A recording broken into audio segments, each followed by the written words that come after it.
Ladies and gentlemen, when Raila Amolo Odinga began the calls for mass action to compel William Samoei Ruto to listen to the Azimio fraternity, very many people viewed his action with a lot of skepticism because there is one question that people kept on asking: what was the end game of all the mass actions that he was calling for? His former chief agent in the August polls, Mr. Siatabao Olekanchori, kept on asking, what is the end game? According to him, he was saying that it is either we are walking en masse into State House to remove William Samoei Ruto, or we are putting structures to checkmate the government. People like Nguni Mutahi, very many people were asking questions, what next? Rigathi Gachagua, the deputy president, kept on saying that after they have all gone round the country, what next?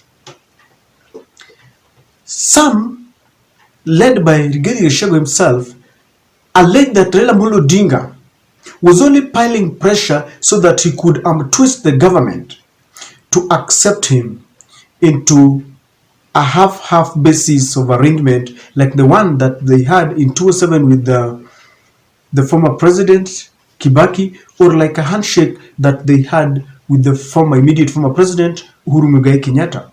But Raila has made it very clear that he was not interested in a handshake. Rosalind Akombe is saying something that I think she's now repeating for the second or third time, because there is a certain school of thought that felt that Raila has formed a penchant to pushing the government to the wall so that he can get into it with his people, so that some of his cronies can get a few appointments into the government. So today, when he called off the demonstrations, those who had been advocating for this school of thought that he was only fighting to get a fair share of the government feel that their prophecy is true. Listen to what Akombe is saying. Akombe is writing and is saying that he is quoting from a certain book, Political Economy number 101, and it states that the higher the political tensions you raise, the higher the returns at the negotiation table. Interests of citizens are secondary.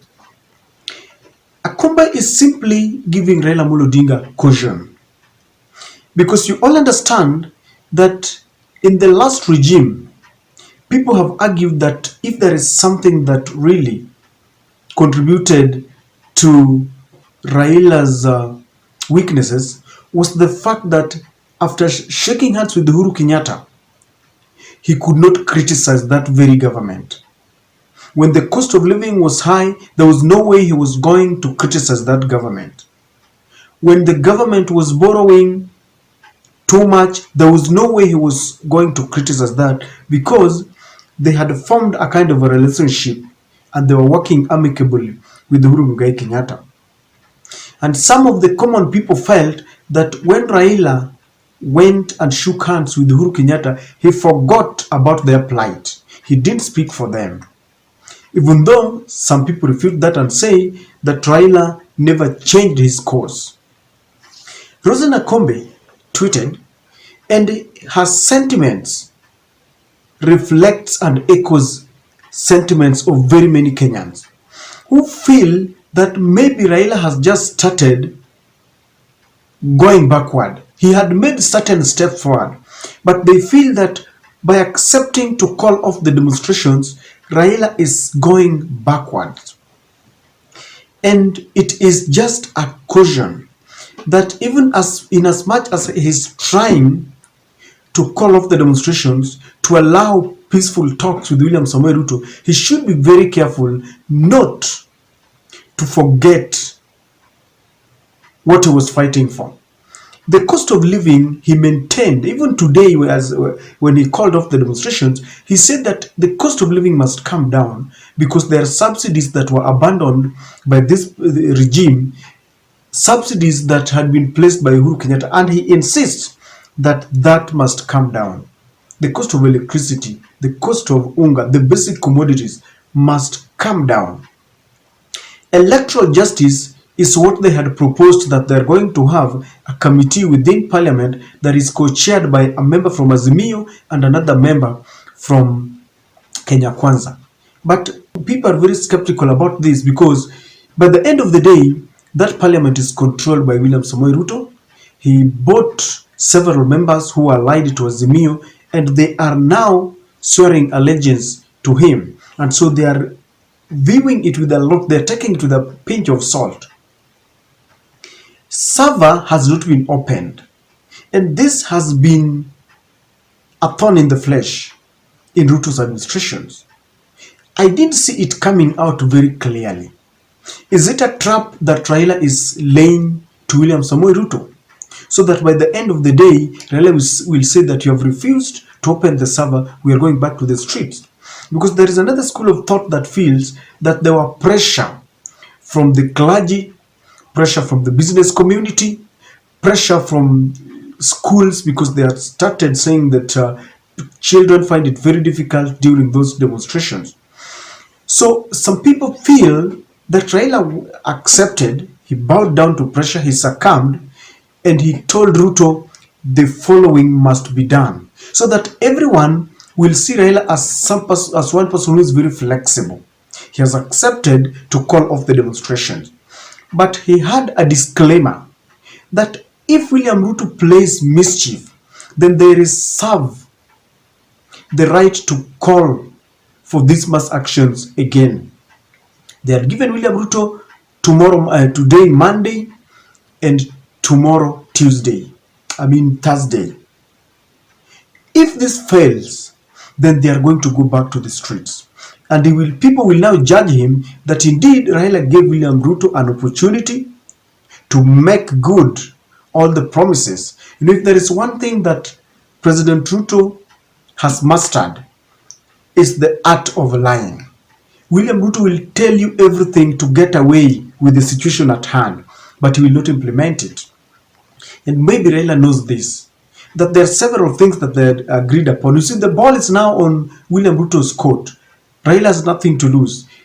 William Ruto requested him to call off the demonstrations so that they can talk, so that they can see the irreducible minimums.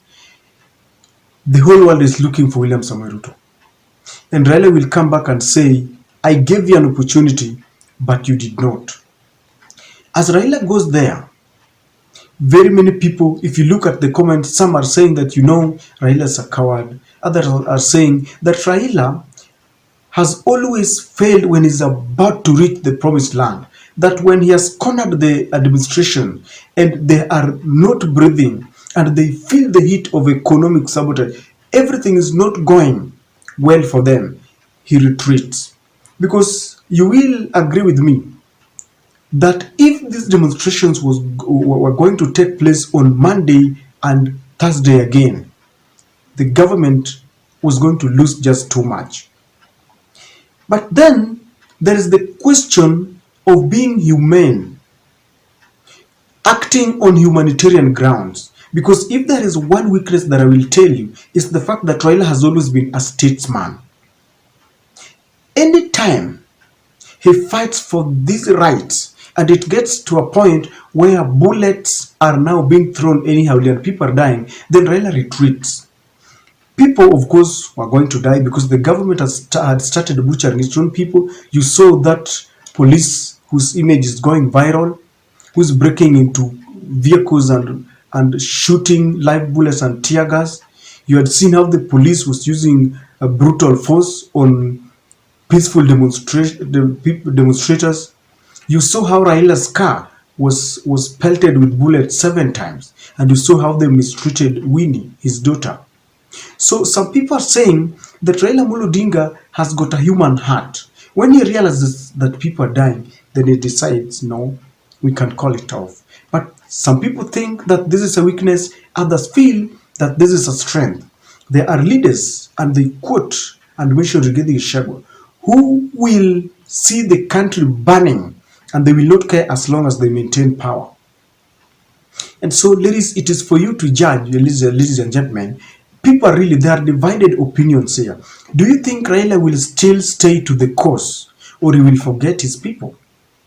Do you think as they negotiate and they talk about these matters that are pertinent to people, do you think he will still have the interest of the people at heart? Or do you think, as others allege, that he might forget uh, the people who have followed him for this long, the people who are with him on the streets, the common man, and then start negotiating for other things? If you ask me, I don't think so. I believe Raila knows what he's doing. I believe he will continue fighting for the people. He's got experience in politics and he knows the pros and cons. I told you that Raila wanted to kill this rat using a method that his people were not supporting. The people wanted to go to State House directly and kick out William Samoei Ruto and then swear in Raila Odinga. But it is not as easy as ABC. I know it happens and it has happened before, but Raila seems like he had other ideas of trying to ensure that he pushes this government to a corner until such a time when they realize that the economy has been crippled. Because even today, William Ruto cried and was saying, no, I'm trying to rebuild this economy, but my efforts are being thwarted by these demonstrations. So I think that was the way he wanted, but his people wanted the kind of confrontational where bullets and tear gas is being thrown here and there. But he has given a caution. Let's wait and see. If the government shall have not met their part of the bargain, then people are going to the streets. But Raila must do something to try and show his people that he's still the champion that they have ever known. He's still championing for their rights and that he's not going to forget them, even as they sit down on a table with William Samoei Ruto. I don't know what to think, ladies and gentlemen, but that is my take.